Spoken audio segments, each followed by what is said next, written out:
Today's podcast chat's going to be a really fun one and filled with, I'm sure, lots of juicy tidbits about how my guest, Harriet Spring, does life. She has a lovely, colourful past, in the best way, of course, the best way, of course. And I met Harriet almost 12 months ago, and she was a participant on one of my leadership programs I was running. So I've got to know her pretty well, but there's lots of stuff that I really want to find out about how you do life, Harriet. So welcome to the Happiness Hive podcast. Thank you. Good to be here.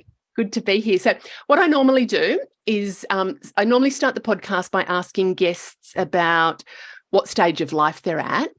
But I'm going to circle back to that question in a minute, because what I want to share with the listeners, I want to share your bio with the listeners, because if I don't, the risk is that we'll go down a rabbit hole of some things and they won't know all the fantastic things you've done in life.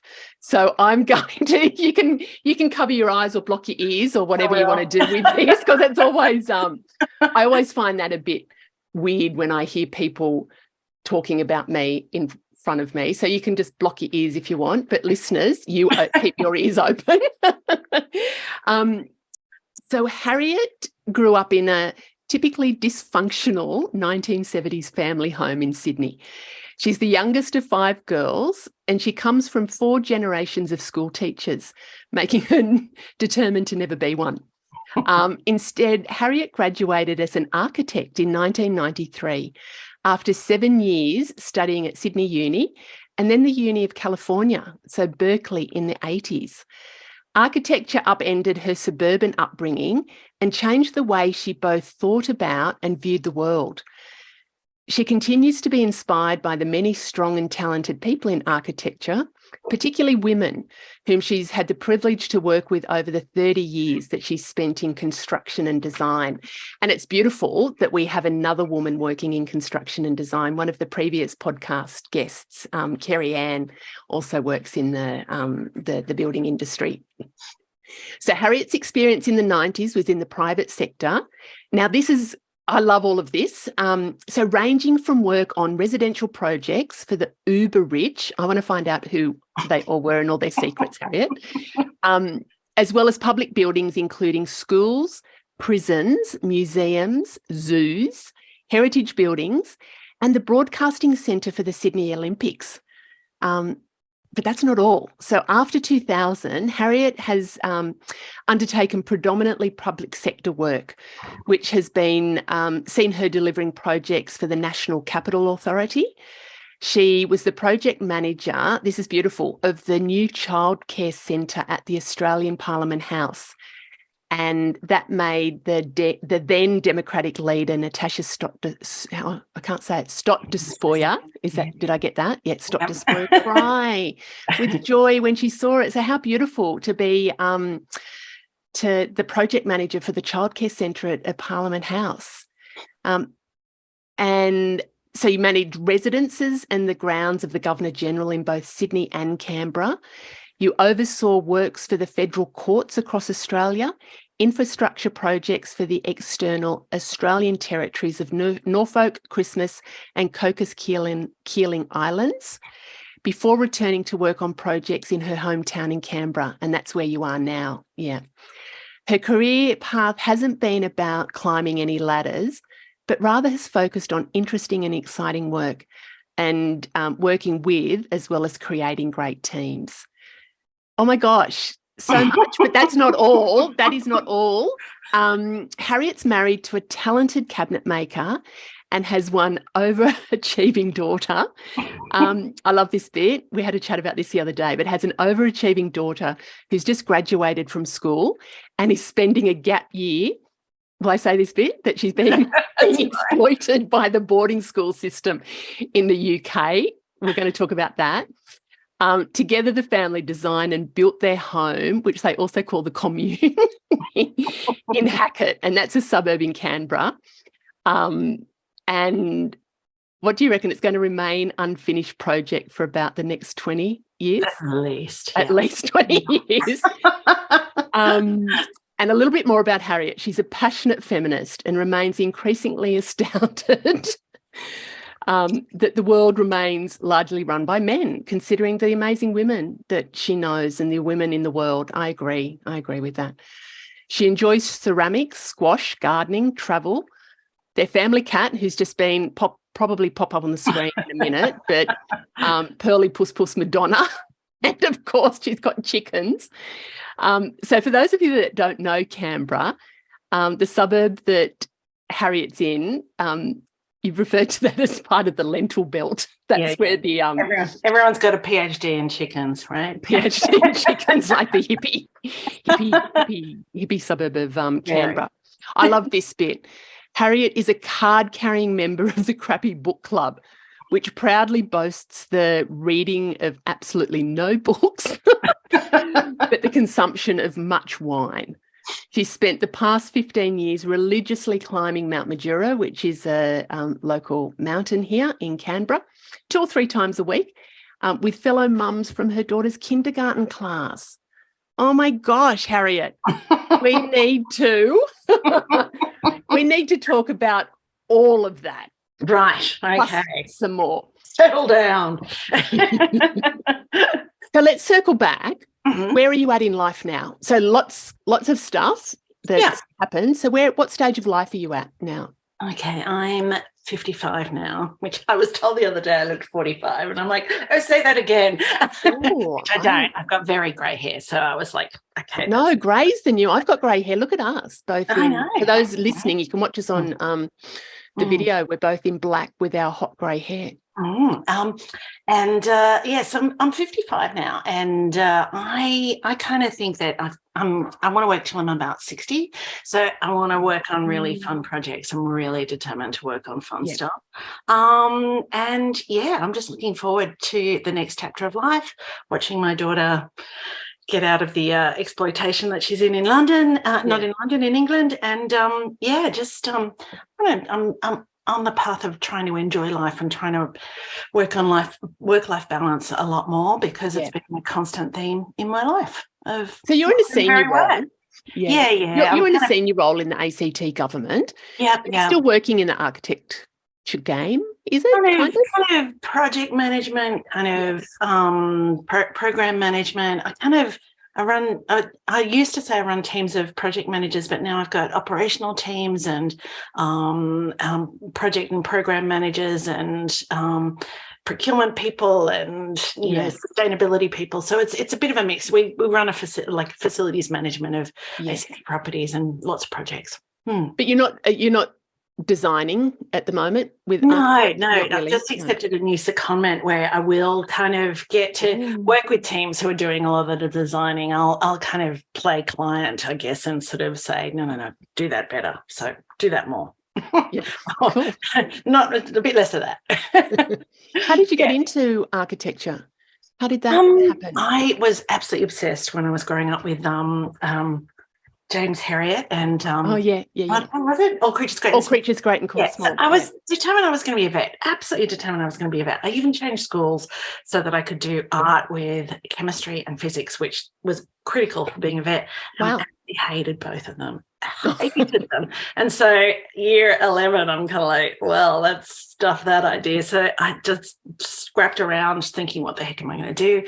Thought I'd be a super secretary, do a course in Canberra, learning how to be some star. I did that. We could have been at college together. I know, right. But I didn't do that because I thought, well, I'm good at science-ish. I'm good at art. I'm kind of good at maths. What combines those? And architecture was the thing that fell out. And then another friend of mine was going to do architecture. And I was like, what do you do when you're 18 but follow your friends? So, yeah. Yeah. Well, that's how it's business college. My girlfriend and I went there. Was that very popular for girls back? I reckon it was about maybe then it was about 40% women, 60% men. Yeah, but I reckon those numbers have changed, and especially at Sydney University. I reckon at UTS, because I went to uni in Sydney, UTS would have been far higher proportion of men because it was a harder course, and us girls are slackers, obviously. So or smarter. Yeah, smarter, much smarter, obviously. Yeah. But it was more that the percentage difference was, I think I was like about one of 3 public school kids out of 80 who went to university. So it was lots of very wealthy kids, and it was like, whoa, what's a Catholic? What? Like, it was really, really bizarre. All these kind of private school and Catholic school kids that I just never come across before. And a very sheltered, the Bible Belt of Sydney kind of suburban. So, yeah. That's interesting. And it sounds like you've had some really cool projects that you've worked on. Yeah. I'm going to kind of unpack the architecture bit, and then we'll dip into other areas of life. What was I was going to ask, what was your favourite, or is it like kids where you're not supposed to have a favourite? Oh, and you never have a favourite. Of course you have favourites, yeah. Which projects were you? Which were some of the cool projects? Look, there were lots of ones that, were they fun at the time, but looking back, people go, what? You did what? And, there were some really fun projects. Lots of fun projects doing houses for wealthy people. So a house in Surrey Hills that's next to the Brett Whiteley, it was called the Grant House. Stephen Grant was the client. Lovely, lovely guy. But he sort of was like a Medici of kind of like, he was an art patron, and he was really, really fun. He'd turn up in his little orange Lotus and say, let's go shopping for furniture, and we'd jump in and drive off and look for furniture. But we did this really fun and groovy house, and lots of great parties there. We did sort of houses for I'm not sure if I'm allowed to say, but no, you can. The Salisbury family, who one of the owners of the Under the Harbour Tunnel. That one was interesting. The brief was, we need a turning circle for stretch limos so American ambassadors can visit us, and, every kid has an ensuite. And, it was really amazing. It's this phenomenal house in Northbridge. But working on the Olympics was super fun, dealing with all the so it was the broadcasting centre for the Olympics. So it was like this sort of temporary box of just rabbit warren of, TV studios and radio studios, and having to show all these kind of foreign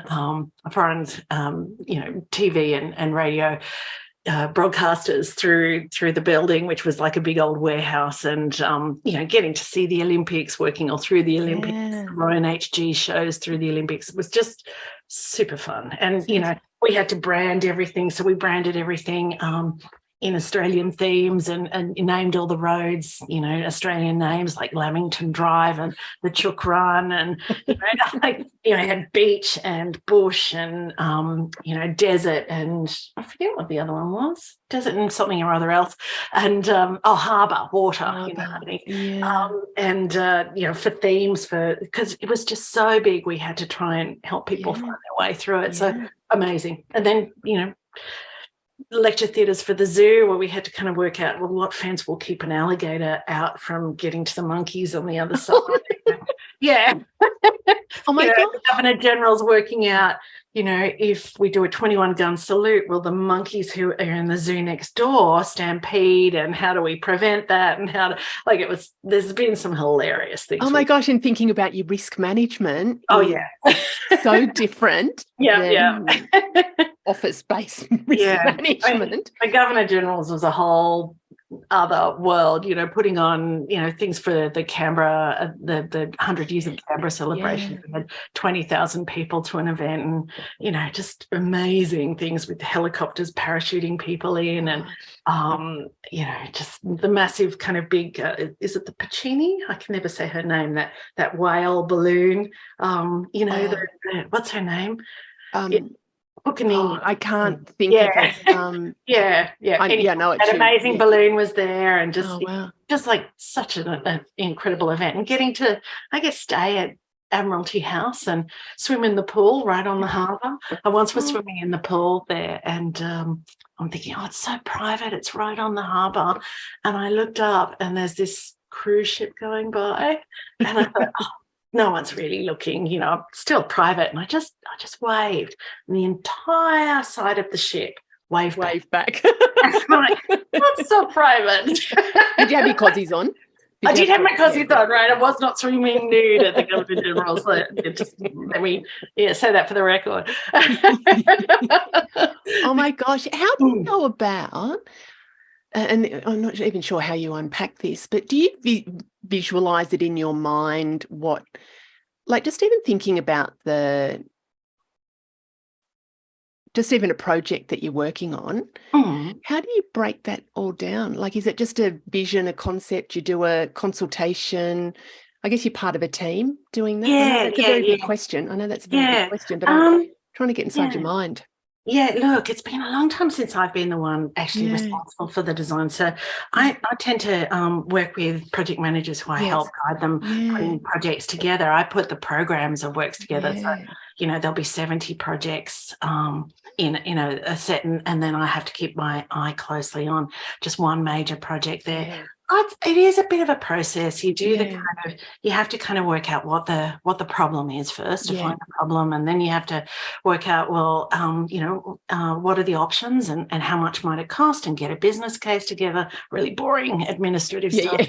And then you have to kind of think about, well, who are the teams I have to put together, and what's the brief, and how am I going to pay for it? How am I going to kind of procure it? Like what contracts, and then you start the fun stuff, which is the design and gathering, doing all the stakeholder consultation and kind of working with them to sort of work through all the problems and keeping track of risks and program and budget and scope and quality and all of that.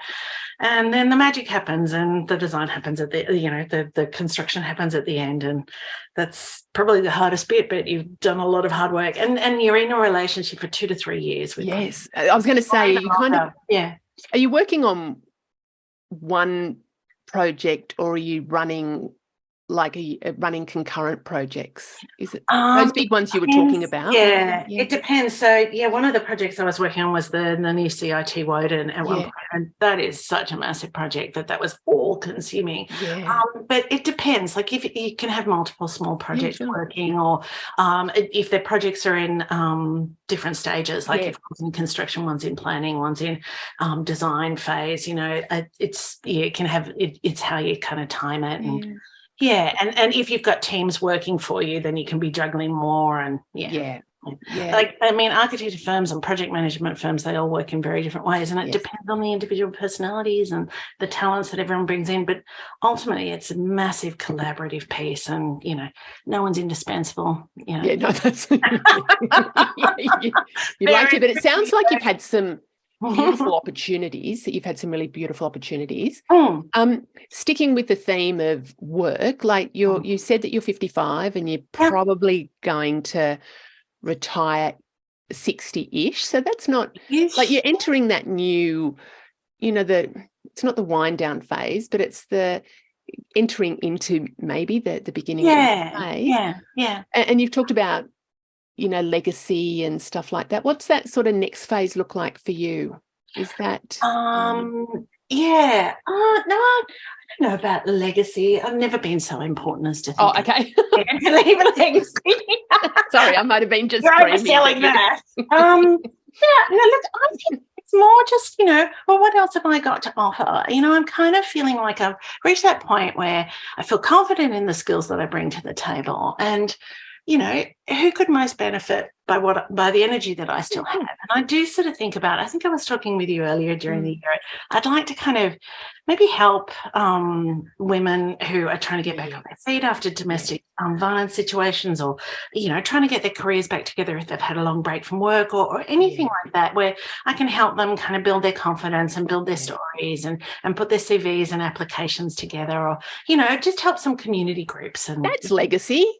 Right. That's my legacy. Right. Okay. There's your legacy. There you go. Right. Yes. And it is thinking, like, I'm a couple of years ahead of you. And I'm thinking about what those next years, like my retirement, that word's interesting for me, because I don't think I will stop working, but my work will be different. It will be different in how I show up. and just really thinking about what that could look like as well, and really incorporating it more into my lifestyle than exactly. I mean, I kind of look at my dad, and he just stopped work. He had a major heart attack at 57, and it was like such a shock to him. And his parents had both died at 65, and he just thought, that's it. I'm going to have to live life to the full the next 3 years because then I'm dying. And then he went on to live to 90. So you know, that's a long time, isn't it? It's such a long time. Yeah, I know. But I kind of think he just stopped, and he just didn't do anything. He just kind of, you know, made the sort of Shroud of Turin of a grease patch on his chair, watching TV for the rest of his life. And, you know, he gardened and he golfed, but he'd been such a vibrant man. And I just thought, that's not a way to go. That's not the way I want to go. Yeah. Same. So my dad did that from when he retired. He was still he was involved in the community, but it kind of came to this point where he just stopped being involved. Yeah. And then his health wasn't great. And then it was kind of this, it didn't inspire me for what my final years are going to be like. Yeah. So I've got lots planned, lots of stuff. Does maybe every generation say that? It's like, that's not going to be like my parents.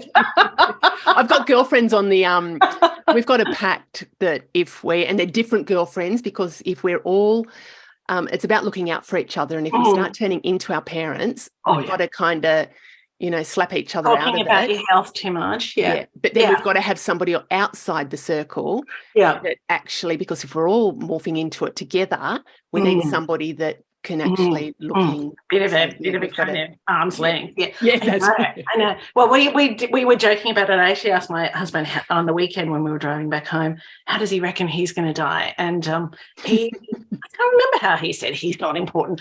I said, I'm going to die of a stroke. And if I don't die of a stroke, it's going to make me incapacitated. But if I am incapacitated, he's got to give me the pill.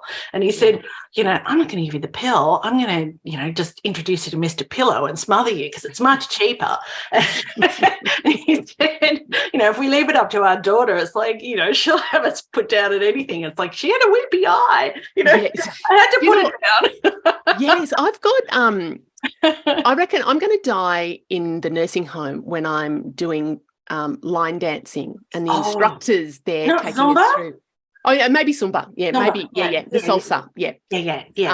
So we're doing the salsa, and the instructor, I'm just going to keel over when that happens. That's my plan. Okay, so you want to go when you're waking, not just go in your sleep.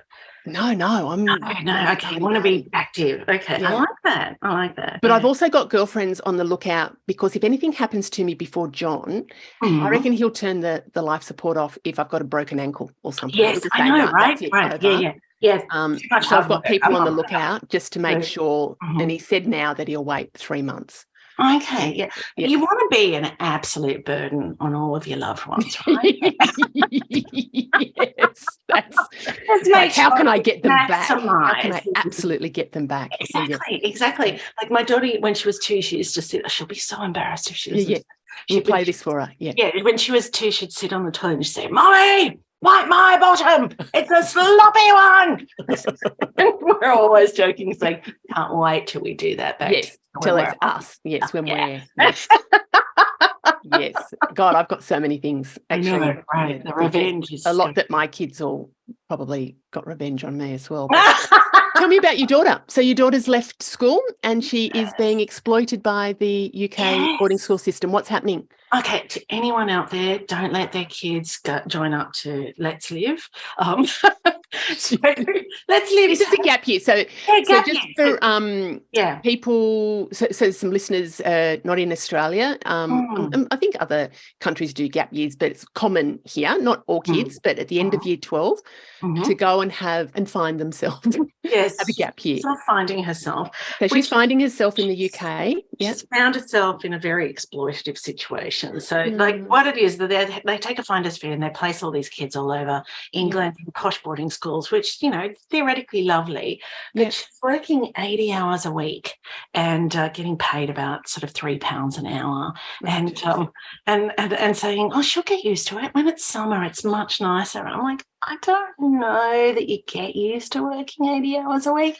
And what is she, 17 or 18? She's 18. So so she's an adult, and so she's anyhow, we're working through that, and I'm just trying to convince her, don't come home yet, travel and try and enjoy it. And other kids say it does get better, but we're just trying to fight the kind of English slavery system, and basically get her paid for the hours she should be at the national minimum wage, which she is entitled to. So hopefully we'll be successful. We've called in the unions and we've looked up all the national minimum wage requirements, and now the school's saying, oh, we might have forgotten to check the wages. So anyway, we'll good see on you, girlfriend. where it goes. Yeah, poor old Freya's just calling me and upset every day. So, yeah. How is that for you as a mum? Because Freya's your only child. My only child. Yeah. How is it for you letting her? Yeah, it's really tough. It's really tough. I mean, it would be really great if she would just go and have a great year. At the same time, she will learn a lot of this. And she hasn't had much go wrong for her in life. And sometimes adversity builds resilience, and I know you could probably do with a little less resilience in this case, but she's going to come out so much stronger from there. So, it's a tough one, isn't it? Yeah. I shared with you my daughter Ellie, when she was 15, went on a student exchange to Italy, and she was placed into, far out, it was a weird ass situation. Like, they have different schooling systems in Italy. She was placed into an aeronautical engineering school. And for those that know Ellie, bit of a niche. Not aeronautical engineering is not her strength. Right. And there was only 3 girls at the school, and she was with a family that they had to drive half an hour to go to. I think they got placed because the mother worked near the school or something. Right. She didn't even have any friends in the village that she stayed with, and it was just this nightmare, and it ended up not being great, and we had to get the what do you call them, the student exchange company to intervene, and they were like fucking hopeless, really. They were just, when you're paying a truckload of money, and that tore my heart, knowing that she was experiencing this, but it didn't kill her, and it made her stronger. So, I know. But I guess it's that kind of, they think they're going for this fantastic experience, and it's not quite the reward that plays out. And it's very tough, because one of Freya's friends is really having a great time, and that makes it very hard for her. And anyhow, I keep saying it's not a competition. No. And do you know what it is? It's the experience that you have, and it will, for whatever reason, she'll look back on it and say, that was bloody hard work. That was not rescue me. And I learned so much from it, and I'll never do that again. God, I suffered. Do you know what I pick up as well? Like, you're a strong woman.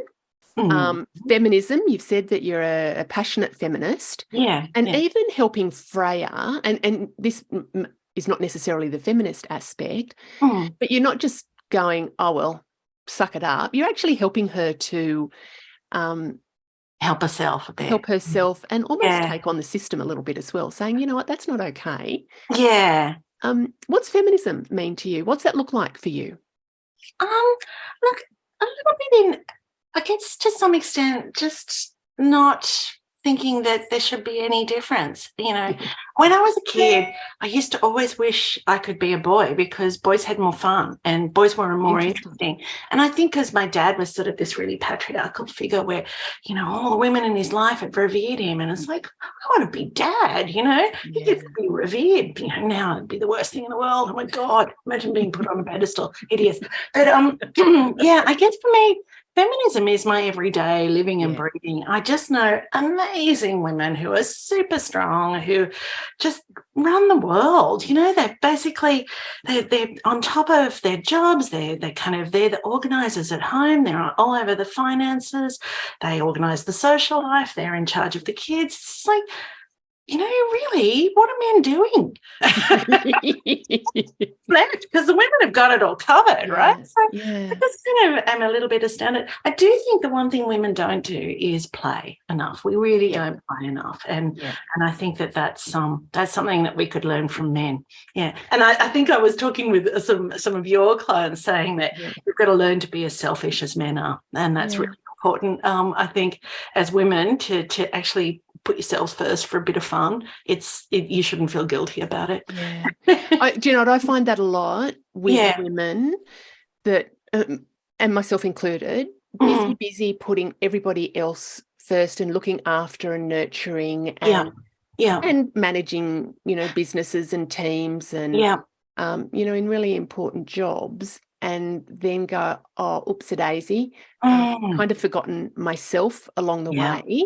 Yeah. And I see a lot of, and I've experienced some of this in just recently, this overwhelm, and would I call it burnout? I use the analogy of my Jenga tower of life. Was getting wobbly. It was getting wobbly, and it was kind of coming close to collapsing. Yeah. And a lot of women, it's really interesting, even before I was sharing about my journey, a lot of women are feeling that, like in very senior roles as well. Yeah, but I don't even think it needs to be senior roles. No, that's true. Like women who are at every peg of the kind of working life, because they do everything else in every other corner of everyone's lives, like we're just taught to be the ones that make everything okay and sort everything out and kiss every knee that's wounded, whether it's your 80-year-old mother to your kind of 3-year-old child to your husband every day. So or whatever, your partner or whatever. What do you do for fun? Because I remember when we got together, so Harriet and I have known each other for 12 months. It was part of a leadership program, which was beautiful. I thought it was beautiful. It was beautiful. And part of that is doing some individual coaching. And when we sat down for the very first bit, I said, tell me a little bit about yourself. Do you remember what you told me? Do you remember? Yes. Do you want to say it? I was quoting some friends of mine who had been kind of had also had a similar kind of situation where they'd reached a similar point, and I just said, I'm a miserable old bag. I'm joyless. I've got no fun in my life. I'm just like, it's just pointless. But the favorite thing, your response was, oh, bullshit. I just loved it. I was like, you know what she said to me? Loved it. Yes. And I really, because it was kind of talking about that thing that you've just said now about, not taking time out to have fun and play. And I really relate to that as well, that life gets too serious sometimes. Oh, yeah. And it's like that over responsibility. And I've been very, very conscious to include play into work and life and stuff. So what do you do? What's your I used to have a real thing that I refused to spend my time off work recovering from work, and then I was going to cram as much into my life as I possibly could. So as intense as my work was, my life outside that was going to be just as intense and fun back. But it's exhausting. So now I give myself permission for lots of nana naps. That's what I do. But also finding something creative that, they talk about flow. It's really important to get into that flow. So reading for me, gardening for me, doing ceramics and making weird kind of, like octopus-like things, and, just doing weird things, and also surrounding myself with really great friends and strong female friendships. I think it's really important, or male friendships or whatever. I just think surround yourself with people and be vulnerable to people. I think it's really, really important to, admit, I'm a major fuck up. But, I was always saying to my friends, oh my God, I've had a mother of the year moment, what a terrible mother I'd be. Freya will just come in and say, oh yes, you did this, and this this week, But I think just not trying to be too perfect. And I think there's a big shift away from, there's a lot of people that still have those perfectionism tendencies, but I think there is a shift away from that to being vulnerable. And there's a bit of a balance too, I think. Like, I think some people have taken vulnerability to, I have to tell you everything about everything I'm doing. Boring. Maybe we don't need to know everything, but it's about actually I was doing some coaching today, and I was with a group of women, and one of the senior leaders. She was a guest speaker at the forum I was running. And she said that there was a time that she was starting to feel really wobbly about all the stuff she had at work. Yeah. And she was starting to feel that she was going to drop the ball on a lot of very major projects. And she said, I could go into my senior manager and pretend that everything's okay, knowing full well that it wasn't, because it was impacting home life as well. Or she said I could go in there and go, I'm not coping, you need to, But she said what I did was I got Post-it notes and I put all the things that I had to work on separate Post-it notes, and then I categorized them. So which were the stuff, the high priority, which is the kind of the passion projects. And then she went into her senior manager and said, look, I've got all these things on. There's a risk that some of the things are going to start to fall through the gaps because I'm not able to do everything. So the risk is that these projects are starting to fall through the gaps, and also the risk is that it's starting to impact on my I'm going to fall through with them. I'm going to fall through with them. So then she sort of said, and her manager said to her, oh my God, I didn't realise that was a really powerful visual to have it all in front of her and going, oh my God, I did not even realise you had all of that. There is no way you can do it.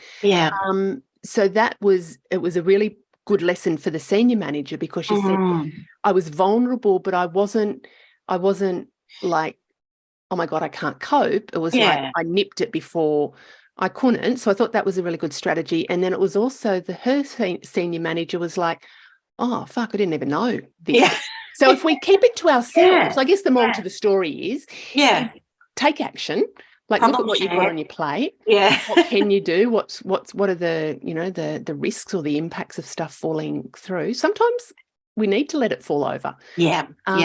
That's what my husband always says, let it break. That's a hard. Keep coping. Everyone's going to think you can always keep coping. And it's actually, for all those people listening out there, when you keep doing stuff above and beyond, you're kind of making a little bit of a rod for your own back. You are totally. I think men are a lot better at kind of saying, containing that's work and not bringing it home with them. Just in my my experience before men, I know or whatever. But also, someone once introduced the concept to me of crystal balls and rubber balls in the air. Perfect. And there's rubber balls that you can drop. They're going to bounce, and you kind of pick it up and they lose a bit of momentum. But the crystal balls you do not drop. So you do have to kind of say, okay, this is one thing I have to look after. Everything else gets jettisoned now. Oh, I love it. I haven't heard that analogy, but I really love that. That's really it works. And so now we sort of say, is it a crystal ball or a rubber ball? We dropping this one? But it's good to sort of talk with your workmates, and that's what I find also, having great teams around me. I've got the best team in the world at the moment. So just surrounding myself with people who are much smarter than me, much more capable than me, and never assuming I'm the only the only good idea in the room. Same. Never ever. No, and going into conversations, being prepared to be convinced I'm wrong. It brings a humility and a humbleness to the table that other people kind of reciprocate, and I think that makes for much more constructive conversations. And I think that's part of vulnerability as well. That we don't have to have the answers to everything. No. We can have ideas and we can have views, or we can not have ideas. And it's okay to say that, depending on what situation you're in. But I think being open and learning, I've really learnt to be curious. My curiosity used to be like, what the fuck? That was like, what the fuck is that person even thinking? But I've shifted it now, going to like, oh, that's interesting. I wonder why they're thinking that. So there is a subtle difference, but there is. The energy behind it is very much about now going, actually, I'm really genuinely interested. Why are they thinking that? Why have they come to the table with that view that I think is not the right way? But by shifting my curiosity around it has really helped me to be open. And sometimes others are. And that's about Right. surrounding yourself with, not with echo chambers, but with diverse teams. And it's not just, you know, you must have the black person and the gay person or whatever. It's about, you know, it's surrounding yourself by weirdos who think very differently. The weird people are the only ones worth knowing. Because, you know, they just will come at things from a totally different perspective. It was like, oh my God, I would never have thought of it that way. So, yeah, it makes for really I love that. I really love that. Diversity in thinking and diversity in approaching things. Totally. I really, like, I'm just fascinated, absolutely fascinated. I mean, that's why I do this podcast, just to interested in just what people do in life. But I really am fascinated in, like, oh, that's an interesting way of approaching things. Might not agree with it. I know. Might not agree with that at all, but it's opening me up to. That's thank you for sharing, but that's just never going to work. That is still like that is just weird. Do you know what? I don't know if you have this. I have different voices running in my head. I have my inside voice. Right. And I've got my outside voice. And often my inside voice is still going like, what the fuck is that about? But my outside voice goes, oh, that's really interesting. Tell me more. Tell me more about that. What a great perspective. Giving too much away about. I often joke with John about different situations, going, it'd be really interesting to have a little video running of what I'm actually saying versus what I'm like thought bubbles about what I'm thinking about things. Actually, that would be inside out. That would not be sometimes. That would not be very good at all. Talking about diversity. Actually, this is not even about diversity. I just want to share this because I think it's cool. Harriet and I are birthday twins. Oh, yes, we are. We have the same birthday. So it's coming up very, very soon, the 15th of April, if anybody wants to send us presents. Yes, very expensive ones, yes. I'm the older twin. I'm a couple of years older, so I'm 2 years older. Are you going to be 56 this year? I'm a 68 baby. So I'm 2 years older. I'm a 66. Okay. 66. Right. Okay. Yeah. So I'm, and we are quite similar. Like there's things that we're different, obviously. Yeah. But there's a lot of similarities. Yeah. Do you reckon that's like Aries? I don't know. I sort of find the whole star sign thing, like, how could it possibly be that everyone born in the same month? But we are spookily similar. We are spookily similar. Yeah. Similar. And I wonder, do you know what? Something in it. I don't know enough about astrology. So for all of our astrologers, if you can not to denigrate it. Yeah. But I found it interesting. Have you met birthday twins? I haven't met anybody else that shared my birthday. Leonardo da Vinci shares our birthday. So obviously we were very alike to him. Oh, my God. We're both geniuses. So yeah. Wow. I think that's uncannily spooky as well. So, yeah. You know what? I used to read the Guinness Book of Records, and there was a family that had something like 7 kids, and 5 of them were born on the 15th of April. Maybe they only had sex on the same day once. Maybe they did that, yeah. And the Titanic sunk on the 15th of April. I actually think, what's her face? What's the actress in that? I think she shares our birthday too. Kate Winslet, that's it. Kate Winslet, really? Could be making that up. Yeah. Could be making that up, but we'll take that. Leonardo da Vinci and Kate Winslet. Beautiful. Yeah. So Aries babies. Are you a spirited individual? Passionate? I like to... I didn't know whether you meant spirited. We were all passionate. Oh, no, go both. You know, the Aries fire. Aries are supposed to be fairly I always get offended when I read the Aries description. I have to say, they're always so mean to Aries. That was so nice. They actually go on about how selfish Aries are. I don't think that's not. I'm selfish. No, really, I don't think. Oh God, I am so not selfish. Yeah, right. Yeah, that's bullshit. Our friends might say otherwise, but yes. Astrologers, that's bullshit. You need to write nicer stuff about Aries. Exactly. I think they need to be kinder in how they write stuff. But spiritual, yes, I am passionate about stuff. You will know if I dislike or like something. So you won't be left guessing. Yeah. I'm always the loudest person in the room, and my laugh can be heard 15 kilometres away. My friends from work will put chickens on my door and say it's the chicken lady, because I both have chickens and I sound like a chicken. Oh, really? It's not very kind. It's very unkind. But, I'll admit that. Yeah. Oh my gosh, that is. I was going to say something then. What were you talking about? Loudest. Oh, I used to be the loudest person in the room. Oh yes, this story. But when there was a couple of different stories. There was a guy when I was doing some training to be accredited in a certain personality profile, told me that I was too much for people. I intimidated people, and I was much bigger. I was overweight. I was tall. He said, "Catherine, you're a big woman. You've got a big personality. You need to just tone it down." And this is not the story I was going to tell you, but you can tell I'm angry. He was an old, middle-aged white guy that was telling me, I would have been 25 at this stage. He said, "You're too much. You intimidate people.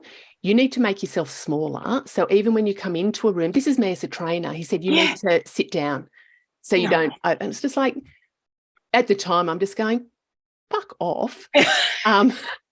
But appropriate response. Yeah.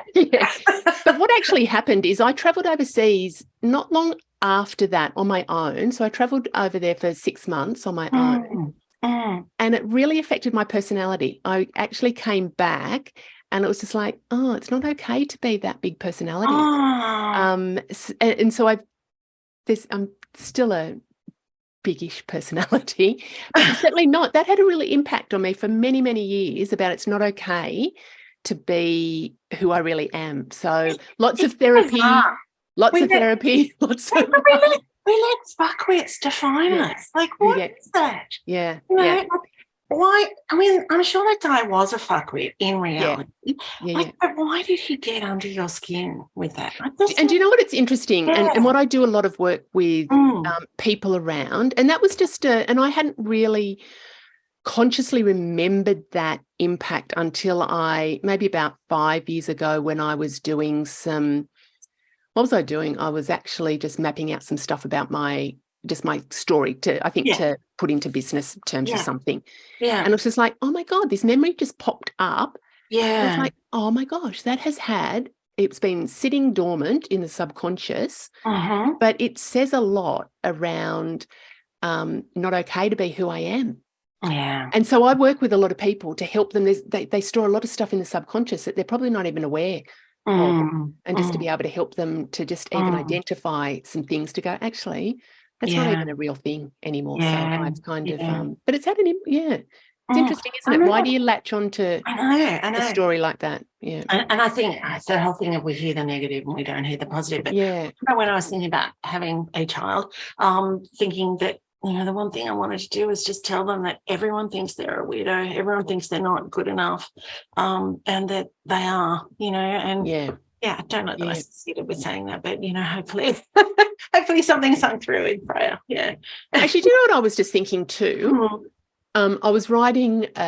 You're not on social media, are you? I'm hopeless with it. Hopeless. I mean, I'm a voyeur. I'll look at stuff, but I never contribute. So I have a love-hate relationship with it. But I was writing a post today, and it was about the language that we use and the impact that can have on your mindset and your outlook on life.